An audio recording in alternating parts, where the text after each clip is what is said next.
किसी जंगल में पिंकी और टुनटुनी नाम की दो चिड़िया बहनें रहा करती थी।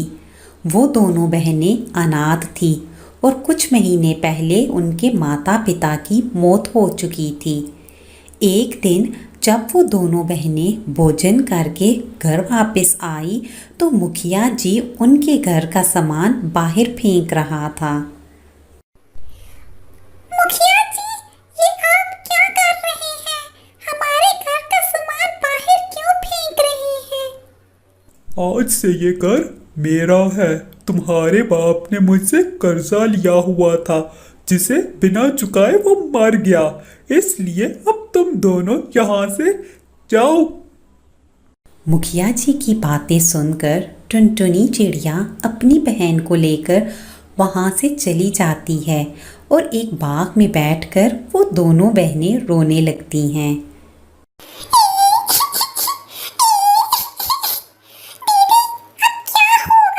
हम दोनों बहनें कहाँ जाएंगी? हम तो बेघर हो गई हैं।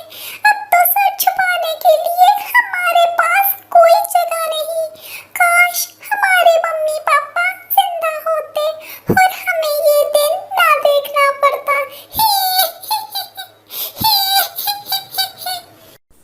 वो दोनों बहनें बैठी रो रही होती हैं कि झटपट बाग में से एक फूल नमदार होता है और उससे आवाज़ आती है। बच्चों, तुम दोनों को चिंता करने की ज़रूरत नहीं। आज से तुम दोनों इस जादुई फूल के घर में रहोगी।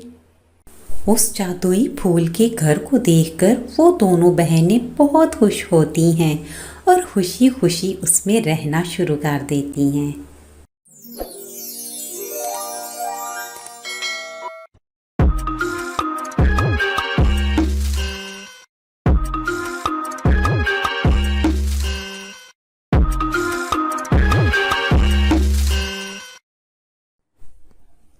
बहुत समय पहले की बात है कि नीलमपुर के जंगल में टुनटुनी चिड़िया अपनी बेटी के साथ रहती थी। टुनटुनी का पति सेठ तोता के यहाँ काम करता था। एक दिन जब बंटी कबूतर काम पर जाने लगा तो टुनटुनी चिड़िया उससे कहती है, बंटी जी, अगले महीने हमारी पिंकी की सालगिरह है और मैं बड़े धूमधाम से अपनी बेटी की पहली सालगिरह करना चाहती हूँ। तुम आते वक्त सेठ साहब से कुछ उधार ले लेना ताकि हम अभी से सालगिरह की तैयारी शुरू कर सकें। टुनटुनी, ये तुम किन चक्रों में पड़ गई हो? हम गरीब पक्षी हैं और सालगिरह वालगिरह जैसे काम अफोर्ड नहीं कर सकते। हम गरीब सिर्फ 2 वक्त की रोटी पूरी कर ले, ये काफी है। ये क्या जी, आप मुझे पहले ही लेक्चर देना शुरू हो गए। ये मेरी बेटी की पहली सालगिरह है, बस मैं बता रही हूँ। जैसा मैं कह रही हूँ अगर आप बस वैसा करना। अच्छा अच्छा, ठीक है, मैं बात करके देखूंगा। ये कहकर बंटी कबूतर अपने काम पर चला गया। इतने में पिंकी चिड़िया अपनी सहेलियों के साथ खेलकर वापस आ जाती है। मम्मा मम्मा, आज मेरी सारी सहेलियाँ जन्मदिन के बारे में बात कर रही थी। माँ, मेरा जन्मदिन कब आएगा? मेरी बेटी, तुम्हारा जन्मदिन अगले महीने में है। मम्मा मम्मा, आप मेरा जन्मदिन मनाओगे ना? हाँ हाँ, क्यों नहीं मेरी बच्ची, बस मैं और तुम्हारे पापा तैयारियां कर रहे हैं।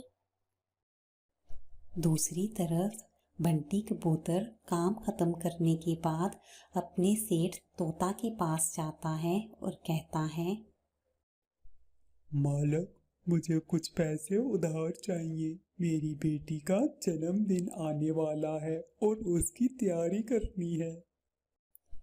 अभी पिछले महीने ही तो तुमने उधार लिया था। मैं रोज रोज किसी को उधार नहीं दे सकता, इसलिए मेरी जान छोड़ दो, अगर काम करना है तो इसी तरह करना होगा। बंटी कबूतर नाराज होकर वहां से घर आ जाता है। इतने में पिंकी भी वहां आ जाती है। मम्मा मम्मा, मेरी सहेली बुलबुल का आज जन्मदिन है और उसने मुझे बुलाया है, मैं जाऊं? चली जा मेरी बेटी और जल्दी लौट कर आना। फिर पिंकी चिड़िया बुलबुल के घर चली जाती है। बुलबुल का घर बहुत अच्छे से सजा हुआ था। टेबल पर केक, कोल्ड ड्रिंक्स और तरह तरह के खाने मौजूद थे।